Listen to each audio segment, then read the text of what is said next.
ముందుగా అందరికీ కూడా వరలక్ష్మి వ్రత శుభాకాంక్షలు అండి. ఇంట్లో పూజ అయిపోయింది. ఆ తర్వాత ఇక ఆఫీస్కి అయితే వెళ్తున్నాం అనమాట. ఇదిగోండి మా బుడ్డోని కూడా తీసుకొని ఆర్యాని ఇక ఆఫీస్కి అయితే వెళ్తున్నాము.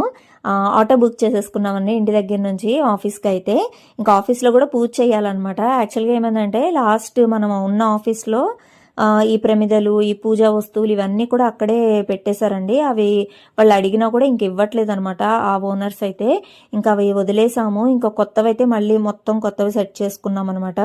ఈ పటం అయితే ఆర్య వాళ్ళే తీసుకొచ్చారనమాట. తిరుపతి వెళ్ళారు. సో రీసెంట్గా లక్ష్మీదేవి అండ్ అలాగే వెంకటేశ్వర స్వామి ఇద్దరు కూడా ఒకే ఫ్రేమ్లో ఉండేలాగా చాలా బాగుంది కదా. అండ్ ఇవన్నీ ఇంకా కొత్తవి కొనేసానండి. ఇక్కడ పక్కనే మనకి ఆఫీస్ దగ్గర పూజా సెంటర్ ఉంటుందన్నమాట. సో ఇంకా ఆ షాప్ నుంచి అయితే తీసుకుని వచ్చాము. ఇంకా అవన్నీ చెక్ చేస్తున్నాను ఎలా ఉన్నాయి ఏంటి అనేది. సో కొత్త ఆఫీసు అంతా మంచి జరగాలి, ఎటువంటి ఆటంకం రాకూడదు, లైఫ్ బాగుండాలని చెప్పేసి చక్కగా పూజ అయితే పూర్తి చేసుకొని ఇంటికి వచ్చేసాను.